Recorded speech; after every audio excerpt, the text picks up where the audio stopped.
HR called me in unexpectedly that Friday afternoon. The HR director and CFO sat waiting with stern faces. "We know you're working 2 jobs simultaneously. You're terminated effective immediately," the HR director announced smugly. Instead of panicking, I calmly smiled and slid a single envelope across the table. The CFO opened it, his face draining of color as he read the document inside. "Who made her the only signatory on all our vendor renewals?" he whispered in horror. My expression didn't change as I asked, "Shall we discuss my termination again?" "I'm Rochelle Adams, a dedicated procurement manager at TechVision, a mid-sized software company based in Seattle. For 5 years, I poured my heart and soul into this company, starting as an administrative assistant and working my way up to managing all vendor contracts and renewals. My journey wasn't easy, but I earned every promotion through consistent excellence and innovation. When I first joined TechVision, our procurement process was a disorganized mess of spreadsheets and manual approvals. I implemented a modern digital system that streamlined everything, creating transparency and accountability while saving the company millions in unnecessary expenses. My performance reviews were always stellar, with leadership frequently praising my attention to detail and dedication to finding the best value for every dollar spent. Jackson Palmer, our CFO, often used me as an example during company meetings. "If everyone managed resources like Rochelle, our profit margins would double," he'd say, his calculating eyes already moving on to the next cost-cutting opportunity. Jackson was brilliant with numbers, but had a reputation for ruthlessness when it came to the budget. People were just another line item to him, one he was constantly looking to minimize. Margaret Davis ran our HR department with cold efficiency. She knew every policy by heart and never bent rules for anyone. As Jackson's loyal ally, she executed his staff reduction initiatives without question, earning herself the nickname the Terminator among employees. I always maintained a professionally cordial relationship with her, though her forced smiles never quite reached her eyes. My direct manager, Darren Williams, was a decent person caught in the middle. He appreciated my work and advocated for me when he could, but ultimately lacked the backbone to stand up to Jackson or Margaret.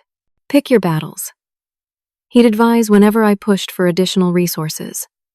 "Some things just aren't worth the political capital." I respected his experience, but increasingly found his passivity frustrating.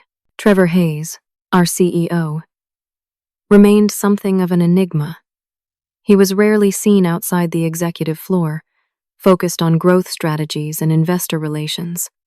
When he did appear at all-hands meetings, he spoke passionately about TechVision's future but seemed disconnected from the day-to-day realities of his employees. The one person I truly trusted was Amanda Fisher from the finance department.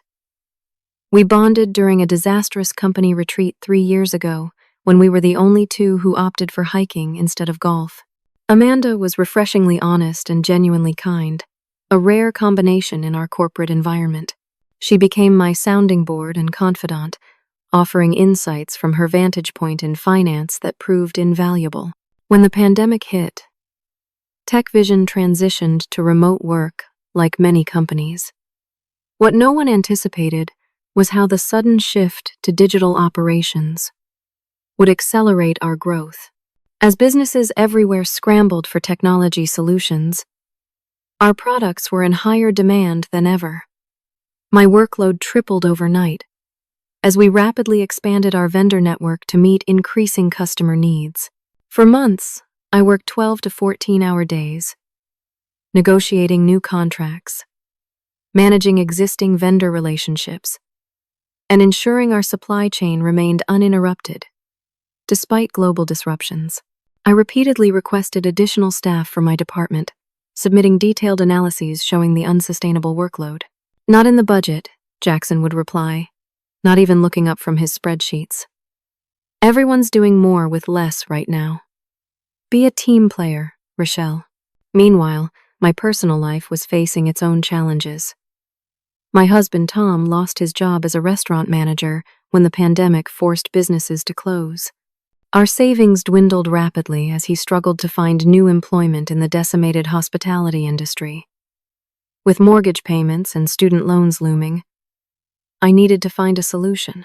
The opportunity came unexpectedly.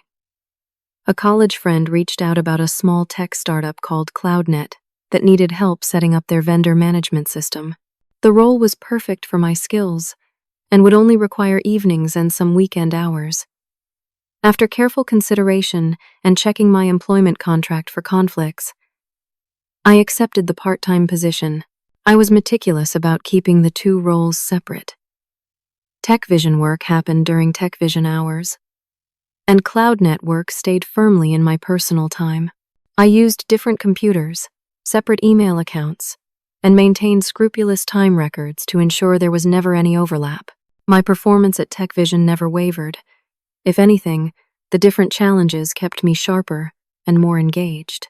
6 months into this arrangement, everything seemed sustainable.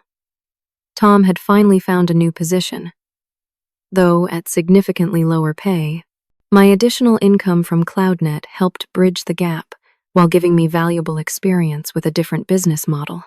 I was exhausted, but managing the balance. Then I received a calendar invitation from Margaret in HR. The subject line simply read, "Discussion." No agenda, no explanation, just a 30-minute block on Friday afternoon. An uneasy feeling settled in my stomach as I accepted the meeting. Something didn't feel right. The weeks leading up to the HR meeting were filled with subtle warning signs. Conversations would stop when I entered the break room. Darren began micromanaging my work for the first time in years. Even Jackson started attending our department meetings, something he'd never bothered with before. 6 weeks earlier, I had attended the annual West Coast Vendor Management Conference in San Francisco. TechVision had paid for my registration as they did every year, recognizing the value of maintaining industry relationships. I was surprised to spot Margaret from HR at what was typically a procurement-focused event. "Expanding your professional horizons?" I asked politely when we ended up in the same workshop on contract negotiation strategies. "The HR perspective is increasingly valuable in vendor relationships," she replied with that tight smile of hers, "especially regarding how staff allocate their time and energy." Her comment seemed odd, but I thought little of it until she appeared beside me at the evening networking reception, asking unusually personal questions about my work schedule and how I managed work-life balance during the pandemic. "It must be challenging to juggle everything," she probed, her eyes sharp despite the casual tone. "Especially with your husband's employment situation." The fact that she knew about Tom's job loss sent a chill through me. I'd only mentioned it to Amanda and one other close colleague. The day after returning from the conference, I sought out Amanda for lunch. We walked to a small park near the office, away from potential eavesdroppers. After catching up on weekend plans, I carefully brought up my concerns. "Is something happening that I should know about? People are acting strangely around me." Amanda hesitated, glancing around before leaning closer. "There are rumors about layoffs in procurement. Jackson thinks the department is overstaffed for current needs." "Overstaffed?" I nearly choked on my sandwich. "I'm the entire department since they let Sarah go last year." "I know," she sighed. But I overheard him and Margaret discussing procurement restructuring as a major cost-saving opportunity. They specifically mentioned analyzing work patterns and time utilization. The implications were clear. If they were looking for excuses to eliminate positions, my dual employment could provide the perfect justification, regardless of my performance or the fact that I did it on my own time. That evening, I reviewed my employment contract and company policies. There was no explicit prohibition against outside employment as long as there was no competitive conflict. However, a vague clause required full commitment to company objectives that could be broadly interpreted. I needed to protect myself. The next morning, I contacted Joan Prescott, an attorney specializing in employment law who had helped a former colleague with a wrongful termination case. She reviewed my situation and offered strategic advice. Your best leverage is your current value to the company, Joan explained. If they're planning to let you go, you need something they can't easily replace. Together, we identified a critical opportunity. TechVision's vendor contract templates included language about authorized signatories for renewals. As procurement manager, I was the primary signatory. But the backup had always been the CFO. With 17 major vendor renewals coming up in the next renewal cycle, this represented a significant vulnerability if I were suddenly removed. Joan helped me draft a procedural update that revised the signatory process, requiring specific certification in our procurement system to authorize renewal signatures. I implemented this change as part of a larger security enhancement to our vendor management platform. The modification was legitimate and followed proper protocols, including department head approval. Darren signed off without much scrutiny, trusting my expertise as he always did. The documentation clearly established me as the sole authorized signatory unless a 60-day transition process was followed to certify another employee. Since I was the only one with the specialized system training, this effectively made me indispensable for the upcoming renewal cycle. 3 weeks before the HR meeting, Darren called me into his office. His usual friendly demeanor was replaced with nervous tension. "Rochelle, I need to ask you something," he began, not quite meeting my eyes. "There have been some concerns about your commitment to TechVision."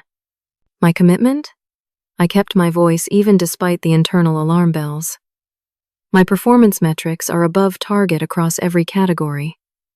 "What specific concerns are there?" "It's not the quality of your work," he hedged. "More about resource allocation. How you're managing your time. If someone has specific feedback, I'd be happy to address it," I replied, maintaining professional composure while my heart raced. "Just be careful," he finally said. "Make sure everything you're doing is above board." As I left his office, I knew the clock was ticking. The warning couldn't have been clearer if he'd written it on the wall. The final piece of the puzzle fell into place a week before the HR meeting. Returning early from lunch, I caught a glimpse of someone at my desk. By the time I reached my office, they were gone, but my computer had been accessed. The next day, our IT security team sent a company-wide reminder about locking workstations when away from desks. Citing a recent incident, I carefully checked my browser history and found searches for CloudNet's website and LinkedIn profile. Someone had been investigating my connection to them. Later, I saw Margaret exiting the IT department, looking unusually pleased with herself. That night, I prepared the envelope containing documentation of my sole signatory status on all vendor renewals. It was my insurance policy against what was coming. Friday afternoon arrived. As I walked toward the HR conference room, I already knew what awaited me. What they didn't know was that I was ready. I knocked briefly before entering the conference room, mentally preparing for what I knew would be a difficult conversation. Margaret sat at the head of the table, a folder neatly positioned in front of her. Jackson Palmer was beside her, his expression a mixture of smugness and irritation. An empty chair waited across from them.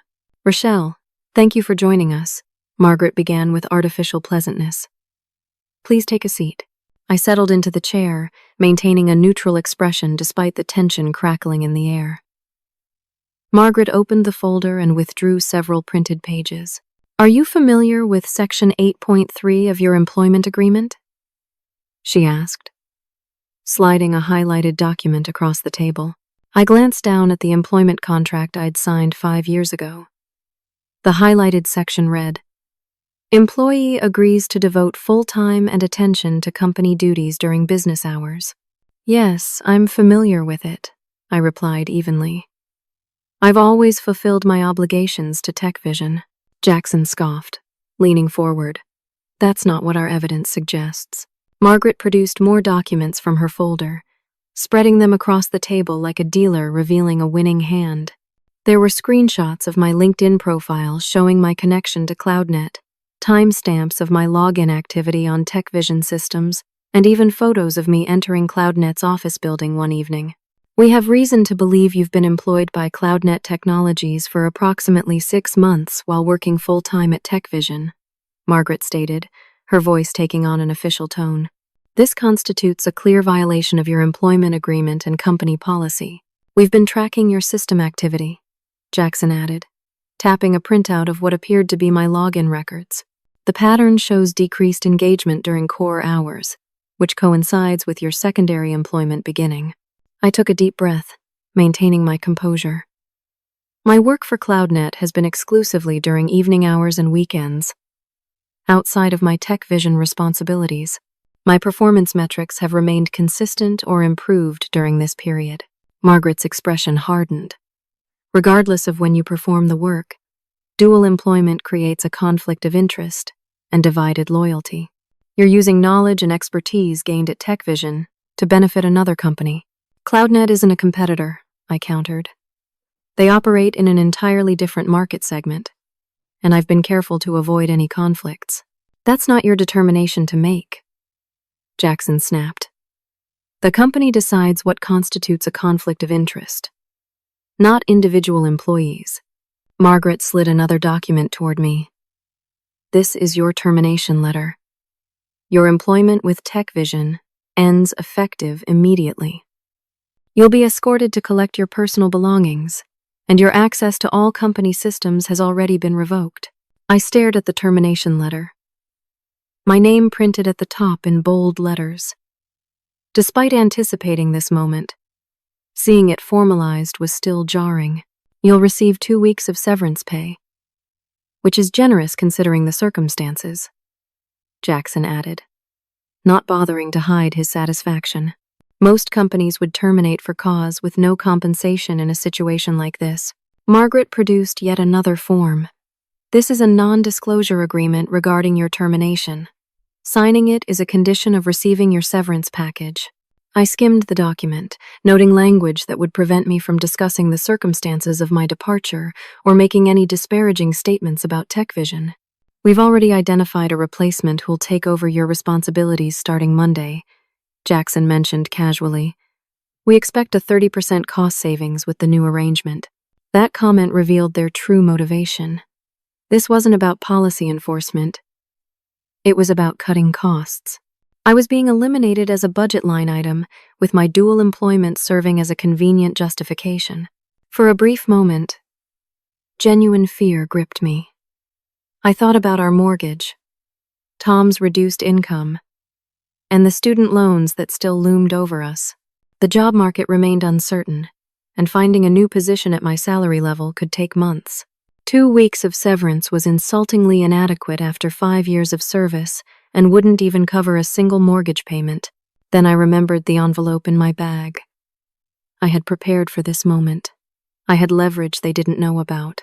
I took a deep breath, steeled my resolve, and reached into my bag. I withdrew a simple white envelope and placed it carefully on the table between us. Before we proceed with my termination, I believe there's some information the company should consider, I said calmly, sliding the envelope toward Jackson. His expression shifted from smugness to suspicion as he picked up the envelope. Margaret watched with narrowed eyes as he extracted the contents. A detailed spreadsheet and accompanying legal documentation. Jackson's eyes widened as he scanned the documents.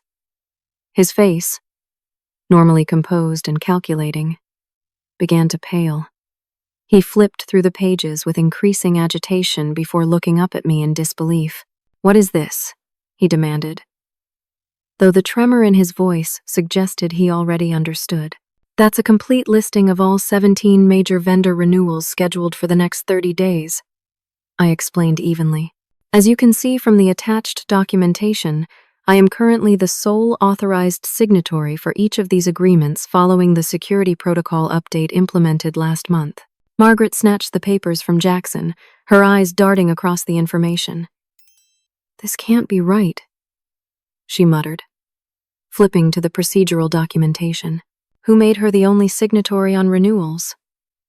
Jackson whispered, his confident demeanor crumbling. I leaned forward slightly, my voice steady. The procedure was properly documented and approved through all required channels. You'll note Darren's signature on page 3, authorizing the updated protocol. The silence that followed was deafening. Jackson and Margaret exchanged panicked glances as the implications sank in. Without my signature, none of the upcoming renewals could be processed.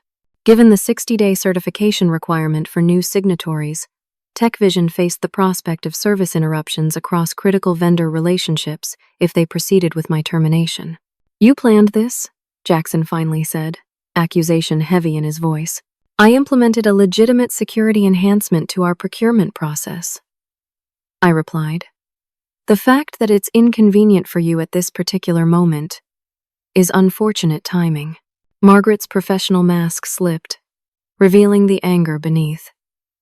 This is blackmail. No, I corrected her. This is a business reality you failed to consider before deciding to terminate a key employee without proper transition planning. I'm simply making sure the company has all relevant information before proceeding. Jackson stared at me, calculating new odds, reassessing the situation. What exactly are you suggesting, Rochelle? I didn't answer immediately, letting the question hang in the air between us. The power dynamic in the room had shifted, and all three of us knew it. I think we should discuss my termination again, I said finally. Perhaps with a more comprehensive understanding of the potential consequences. The atmosphere in the conference room transformed completely.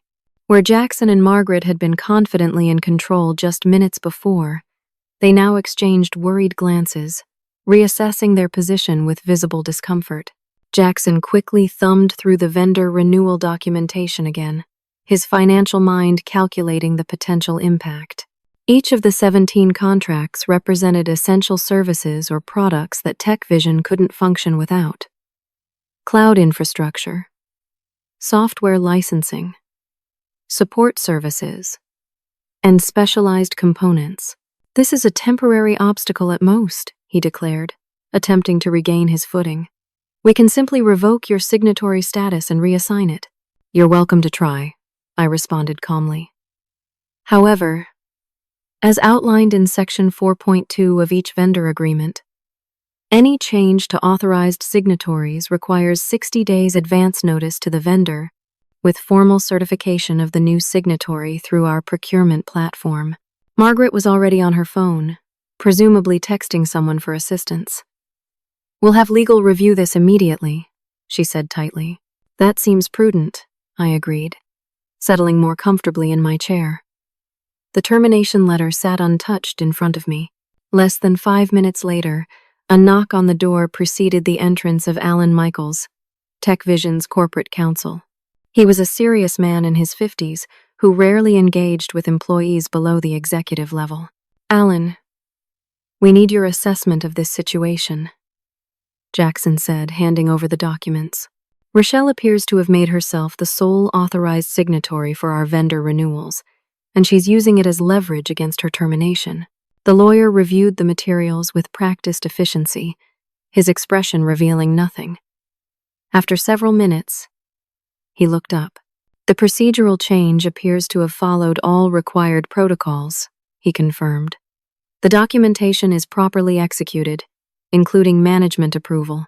The vendor agreements do indeed specify a 60-day notice period for signatory changes. But surely there's a way around this, Margaret insisted. It's clearly a deliberate attempt to create an artificial dependency. Alan shook his head slightly. Whether deliberate or not is irrelevant. The procedure was implemented according to company policy and properly approved. Legally, these are binding constraints. What about terminating her for cause based on this obvious manipulation? Jackson suggested, his voice hardening. I wouldn't recommend that approach, Alan advised carefully. Given the proper documentation and approvals, characterizing this as misconduct would be difficult to substantiate.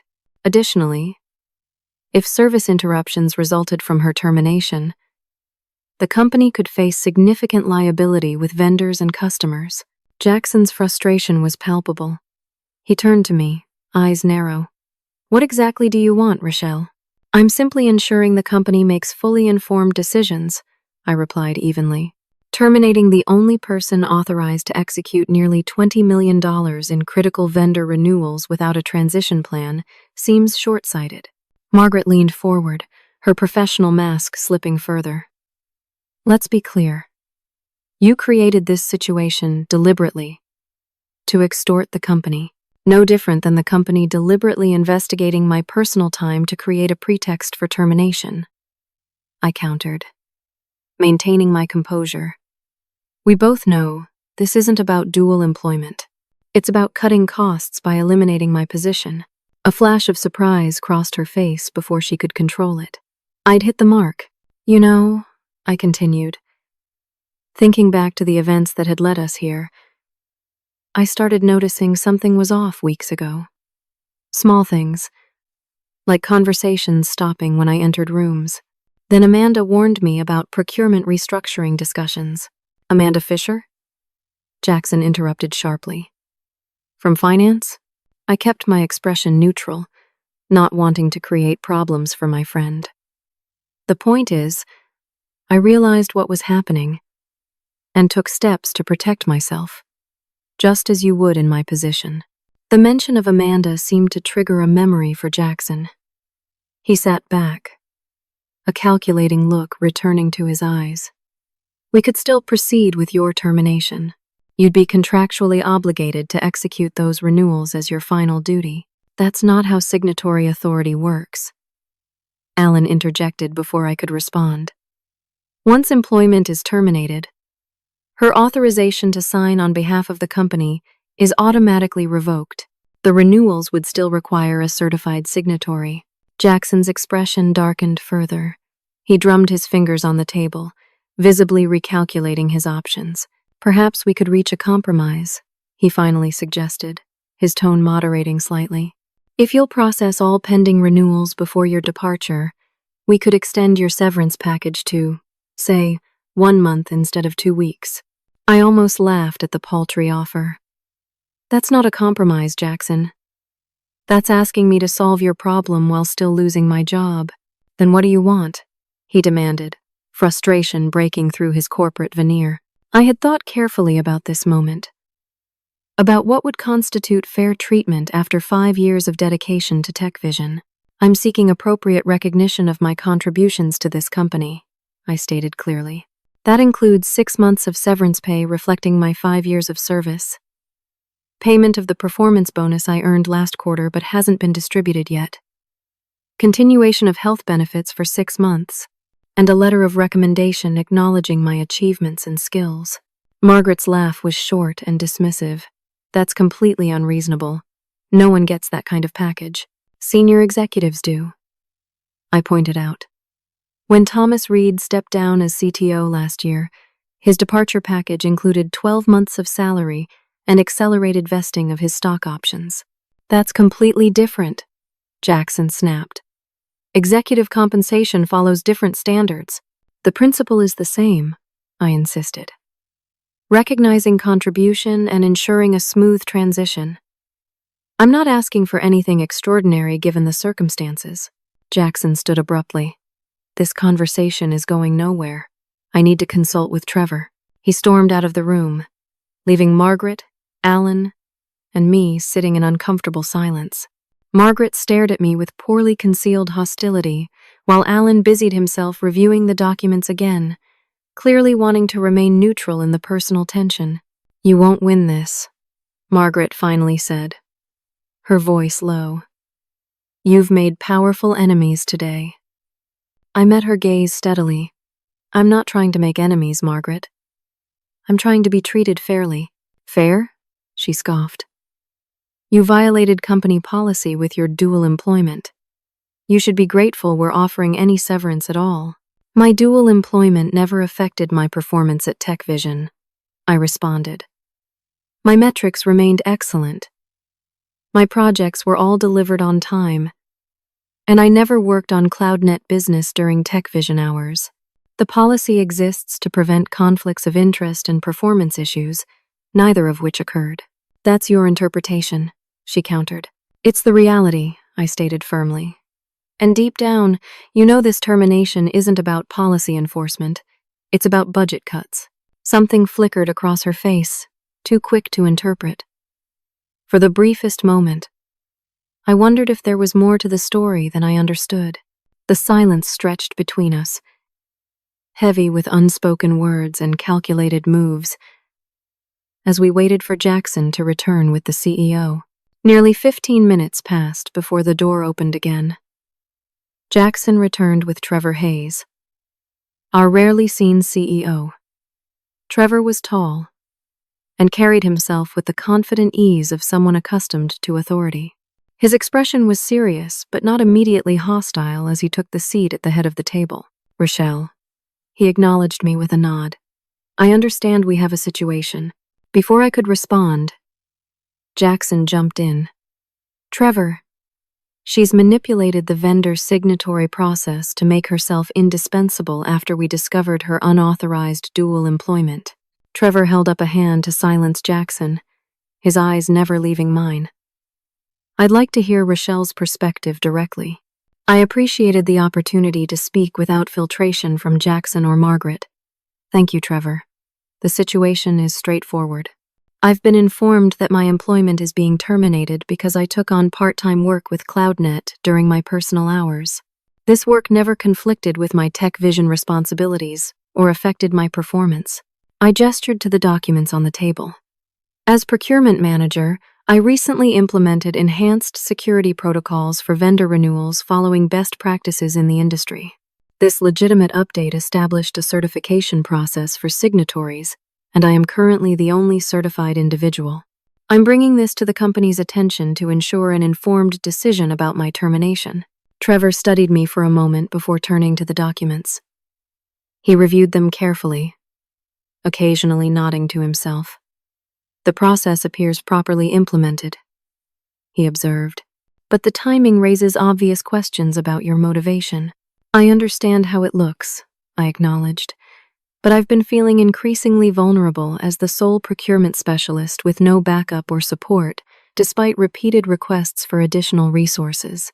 Creating proper processes was both professionally responsible and personally prudent." Trevor's gaze was evaluative but not unkind. "And your dual employment with CloudNet?" "A part-time role that I took on during the pandemic when my husband lost his job," I explained. "I was careful to keep the work entirely separate from my tech vision responsibilities. CloudNet operates in a different market segment, with no competitive overlap, regardless of when the work was performed." Margaret interjected. "It violates the spirit of her employment agreement and creates potential conflicts of interest." Trevor considered this. "What's your response to that concern, Rochelle?" "I reviewed our policies carefully before accepting the role," I replied. "There's no explicit prohibition against outside employment absent a competitive conflict. The full-time and attention clause references business hours, which I've always respected. My performance metrics remained excellent throughout, suggesting no negative impact on my work here." I could see Trevor weighing this information, his expression thoughtful. Jackson, apparently frustrated with the direction of the conversation, tried to redirect. "The issue isn't just policy, Trevor. It's about cost management.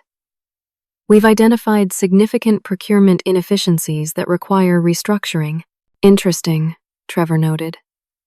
"This is the first I've heard about procurement inefficiencies. What specific metrics show these problems?" Jackson hesitated, clearly not expecting to be questioned. "We're still compiling the full analysis, but preliminary review suggests we can achieve the same results with reduced headcount. By eliminating the entire department except for a new hire at 70% of my salary," I added, unable to keep the edge from my voice. Trevor's eyebrows rose. "Is that accurate, Jackson?" "It's more complicated than that," Jackson hedged. "We're optimizing across multiple parameters."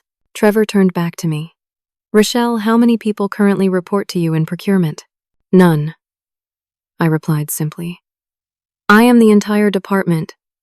Since Sarah Williams was let go last year as part of the pandemic cost reductions, I've requested additional support multiple times as our vendor relationships have expanded by 40%. but those requests were denied. A slight frown crossed Trevor's face. He turned to Margaret. "Call Darren Williams in, please. I'd like his perspective as Rochelle's direct manager." Margaret looked displeased but complied, sending a text message. The room fell into tense silence as we waited. Trevor continued reviewing the documents, occasionally making notes on his tablet. A few minutes later, Darren arrived, looking nervous as he took in the assembled group. "You wanted to see me, Trevor?" "Yes, Darren. We're discussing Rochelle's role and performance. As her direct manager, I'd value your input. Were you aware of her dual employment with CloudNet?" Darren shifted uncomfortably. "I had suspicions recently, but no confirmation until HR brought it to my attention." "And her performance during this period?" "Excellent. As always," Darren replied without hesitation. "Rochelle has consistently exceeded her targets across all key performance indicators." "What about her requests for additional resources in procurement?" Trevor continued. Darren glanced quickly at Jackson before answering. "She's made several well-documented requests over the past 18 months.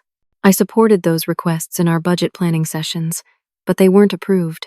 Due to financial constraints," Jackson cut in. "Yet we approved hiring 3 additional sales representatives during the same period," Darren noted, showing unexpected backbone. Trevor nodded thoughtfully. "And the updated vendor signatory process we're discussing today. Did you approve that change, Darren?" "Yes," he admitted. "It was part of a larger security enhancement to our procurement system that Rochelle proposed. I reviewed the documentation and found it aligned with industry best practices. Did you understand it would make Rochelle the sole authorized signatory for renewals?" Trevor pressed. Darren hesitated. "I understood it created a certification requirement for signatories." "Yes.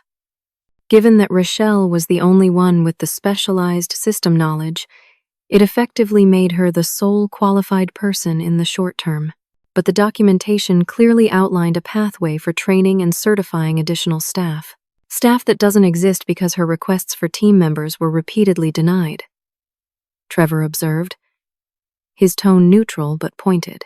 The conference room door opened again, and Amanda Fisher entered without knocking, a folder tucked under her arm. Her normally friendly expression was replaced with determined resolve. "Sorry to interrupt," she said, not sounding particularly sorry. "But I believe this information is relevant to your discussion." Jackson stood immediately. "This is a private personnel matter, Amanda. You shouldn't be here.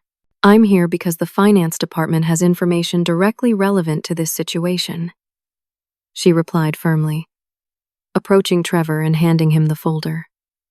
"These are the quarterly bonus allocation records for the past 2 years. Trevor accepted the folder with a curious expression. "What am I looking at, Amanda?" "The highlighted sections show a direct correlation between staff reductions and executive bonus distributions," she explained. "Specifically, the CFO's bonus structure includes a significant component tied to personnel cost reductions." Jackson's face flushed with anger. "That information is confidential. It's standard financial reporting accessible to finance department managers," Amanda corrected him. "I'm simply ensuring complete transparency around the motivations for today's actions." Trevor reviewed the documents with increasing interest. "This indicates your personal bonus last quarter increased by $80,000, specifically tied to reducing headcount." Jackson. "Performance incentives are standard practice," Jackson defended, though his confident demeanor had cracked significantly.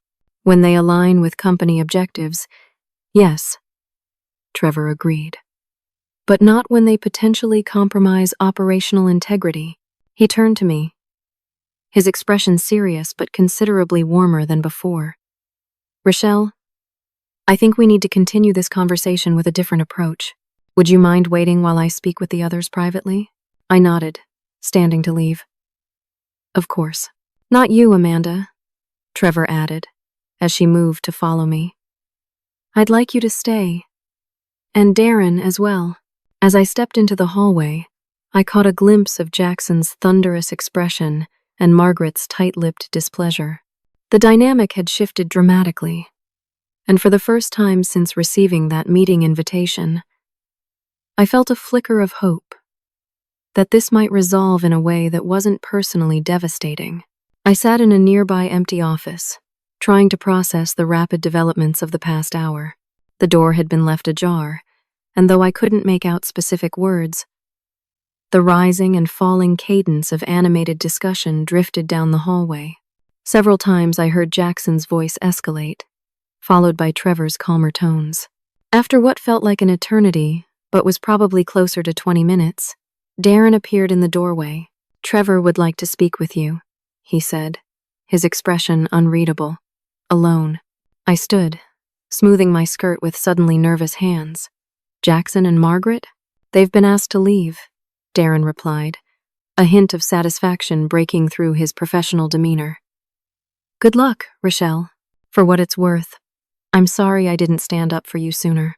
With that surprising apology hanging in the air between us, I made my way back to the conference room, uncertain but cautiously optimistic about what would come next. The conference room felt different when I returned. Trevor sat alone at the head of the table, the scattered documents now neatly organized into folders. He gestured for me to take a seat across from him. "Thank you for your patience, Rochelle," he began, his tone conversational rather than confrontational. "This afternoon has been illuminating in ways I didn't anticipate." I settled into the chair, maintaining my professional composure despite the emotional roller coaster of the past few hours. "I appreciate you taking the time to hear all perspectives." Trevor nodded, studying me with renewed interest. "I realize we've never had a proper conversation, despite your 5 years with TechVision. That's an oversight on my part." "You have a company to run," I replied diplomatically. "You can't personally connect with every employee."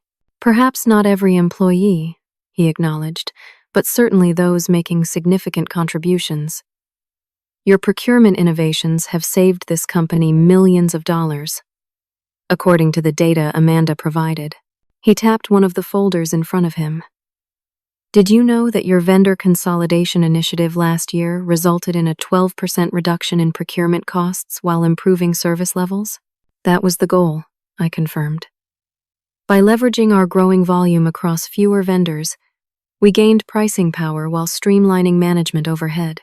Trevor nodded appreciatively. "Yet despite these contributions, you found yourself without support, taking on additional work outside the company to manage financial pressures at home. That suggests a disconnect between value creation and recognition at TechVision." His directness surprised me. I had expected a more guarded approach from the CEO, not this apparent willingness to acknowledge organizational issues.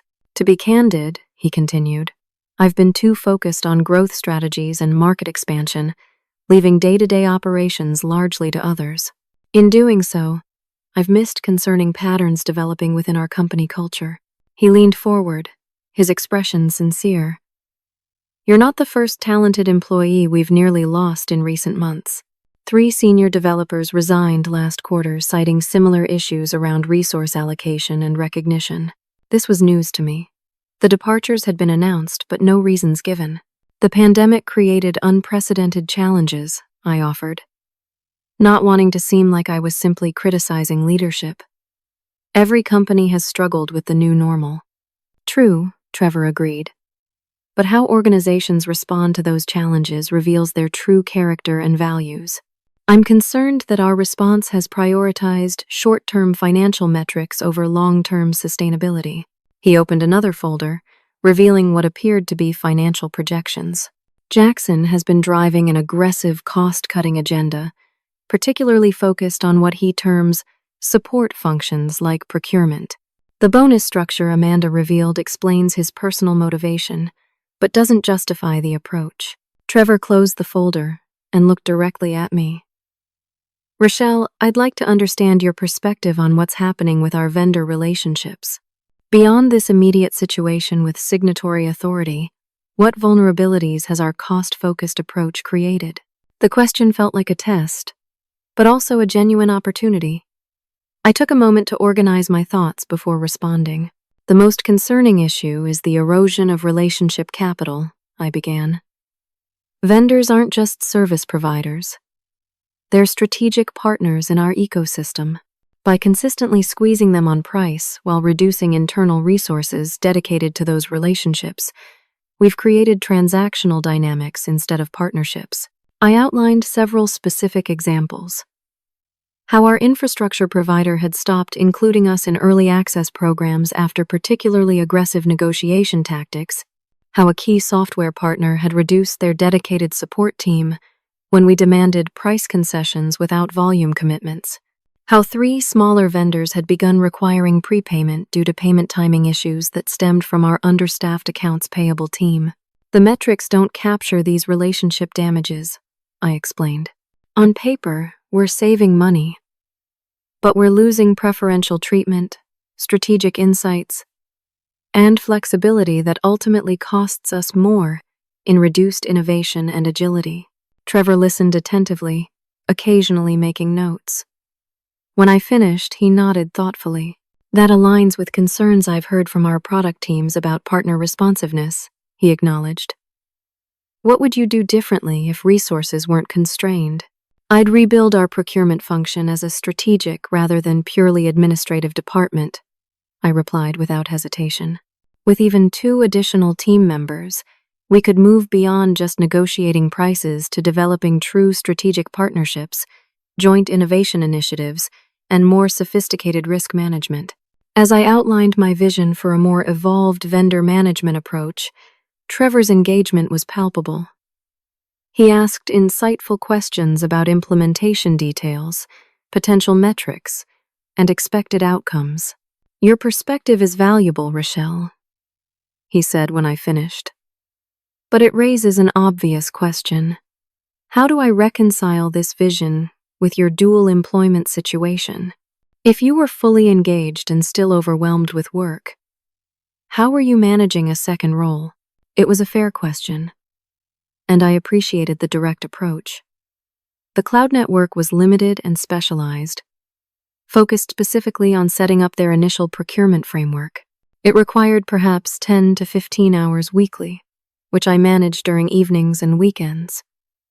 It never overlapped with tech vision hours or responsibilities. And the motivation was purely financial? He pressed. Initially, yes, I admitted. When my husband lost his job, we needed the additional income, but I discovered something unexpected. The experience at CloudNet actually made me better at my tech vision role. Their startup perspective and different technology stack gave me insights I wouldn't have gained otherwise. Trevor seemed intrigued by this. A cross-pollination effect? Exactly, I confirmed. For example, their AI-powered contract analysis tool helped me identify efficiency opportunities in our own process.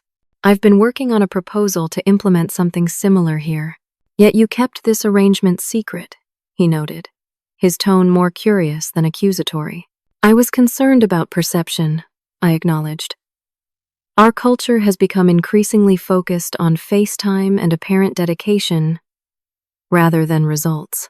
I worried that disclosing my outside work would color perceptions of my performance, regardless of actual outcomes. Trevor was quiet for a moment, considering my words. That's a concerning reflection on our culture, he finally said. When high-performing employees feel they need to hide personal development initiatives for fear of punishment, something is fundamentally wrong. He straightened in his chair, his expression shifting to something more decisive. I have a proposition for you, Rochelle. But first I need to ask, what do you really want from this situation? Beyond the severance terms you outlined earlier, what's your ideal outcome? The question caught me off guard.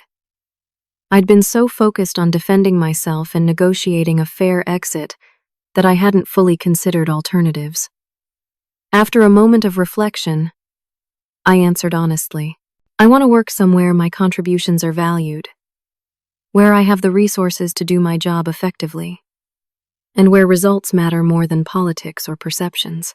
I've invested 5 years in helping Tech Vision succeed, and I'd prefer that to continue, but not at the cost of my professional growth or personal well-being? Trevor nodded, a hint of a smile forming. That's a reasonable desire. What if I offered you the opportunity to build the strategic procurement function you just described? Director-level position, appropriate team resources, and direct input on vendor relationship strategy? I blinked, struggling to process this unexpected turn. Are you offering me a promotion instead of termination? I'm offering you the chance to help fix a problem you've identified, he clarified. The situation today has revealed systemic issues that need addressing, not just in procurement, but in our overall approach to talent and resource allocation. I need people who see these problems and have the courage and capability to solve them. The offer was tempting, but concerns lingered. And Jackson? Margaret? They've made their opinions of me quite clear today. Leadership changes will be happening, Trevor stated simply. The bonus structure Amanda uncovered is just one symptom of misaligned incentives that need correction. You wouldn't be reporting to either of them in this new structure. He leaned forward, his expression earnest. Tech Vision is at a critical juncture. Rochelle, we've grown rapidly, but our internal systems and culture haven't kept pace. I need leaders who understand both the operational details and the human elements of business. Today, you've demonstrated mastery of both. The conversation continued for another 30 minutes as we discussed specifics of the potential role, reporting structure, and expectations. With each detail, the opportunity became more appealing, though I remained cautious about potential pitfalls and lingering resentments. As our discussion wound down, Trevor asked one final question. Regarding CloudNet, what would your approach be if you accept this role? I would resign immediately, I replied without hesitation. While the experience has been valuable, my focus would need to be fully on transforming our approach here. I'd maintain positive professional relationships that could benefit Tech Vision, but eliminate any potential conflicts. He nodded, seemingly satisfied with my answer. Take the weekend to consider the offer. We'll meet Monday morning to finalize details, if you're interested in moving forward. Either way, you've earned my respect today, Rochelle. As I gathered my things to leave, Trevor added, whatever you decide, I want to thank you for the wake-up call. Sometimes the most valuable insights come from unexpected challenges. I walked out of the building into the late afternoon sunshine, my mind spinning with the dramatic reversal of the day's expected outcome. What had begun as a termination meeting had somehow transformed into a potential career advancement. The weekend ahead would give me time to carefully consider whether this new chapter at Tech Vision represented the right path forward. 1 month later, I stood at the window of my new office, looking out over the Seattle skyline with a cup of coffee in hand. The morning light illuminated the space that still felt somewhat surreal to occupy. Corner office, director nameplate on the door, and a small but dedicated team working just outside. The weeks following that fateful Friday had brought sweeping changes to Tech Vision, many of which I was still processing.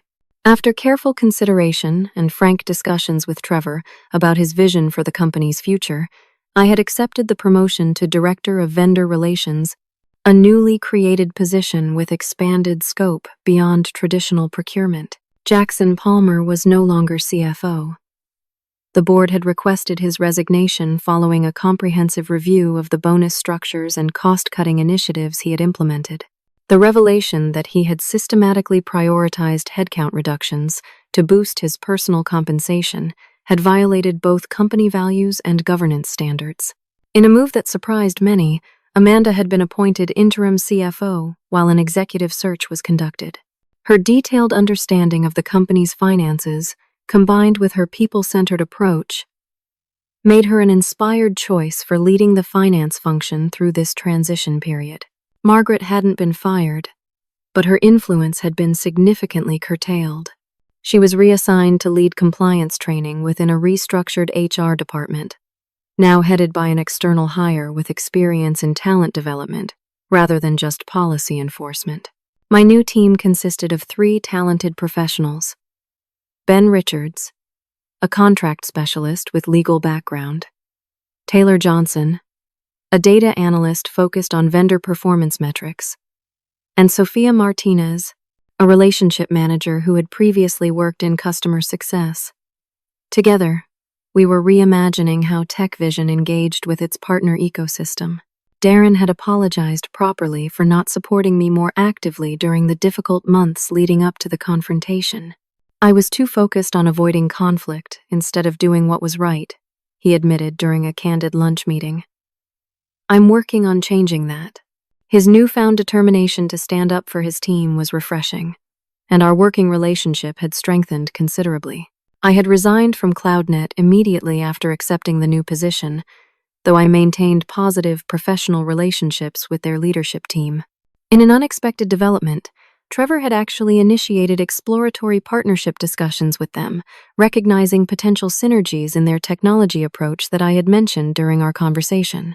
The vendor renewals that had been my leverage during the confrontation were all successfully executed, but with a new approach. Instead of simply renewing on existing terms, we initiated strategic review discussions with each partner, identifying opportunities for deeper collaboration and mutual value creation. Several vendors expressed surprise and appreciation for the shift in approach, with one executive commenting, "It feels like TechVision finally sees us as partners rather than just suppliers." Perhaps the most significant change was in company culture. Trevor had launched a comprehensive review of policies and practices, starting with the employee handbook.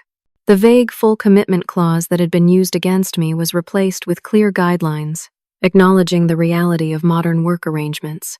Employees could now engage in outside professional activities with proper disclosure and assurance of no conflicts or performance impacts.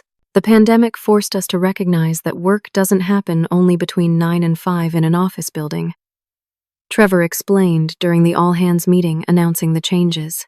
We should be measuring outcomes and impact, not hours and optics. A tap on my office door brought me back to the present. Amanda stood in the doorway, looking more comfortable in her executive role with each passing day. "Ready for the leadership team meeting?" she asked with a smile. "Your vendor strategy presentation is first on the agenda." I nodded, gathering my tablet and notes. "Just finished my final review. I think the board is going to be particularly interested in the joint innovation initiatives."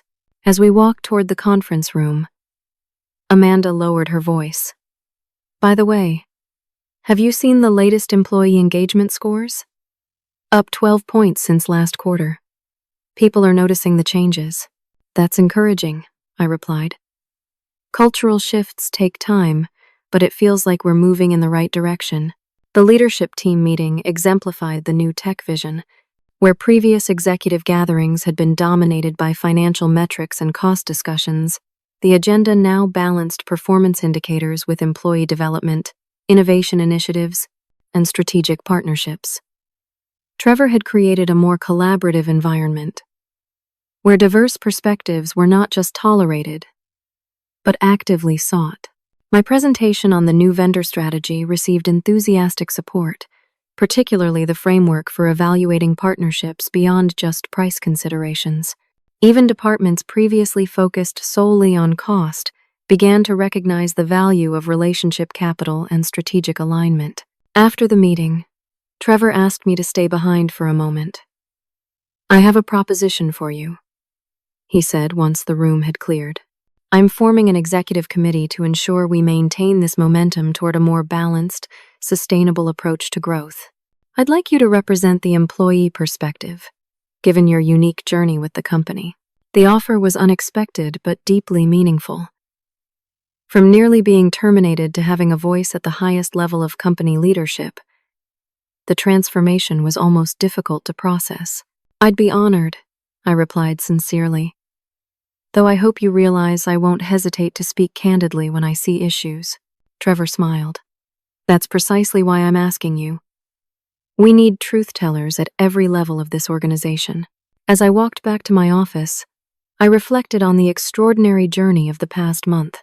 What had begun as a desperate attempt to protect myself from unjust termination had catalyzed widespread positive change, not just for me but for the entire organization.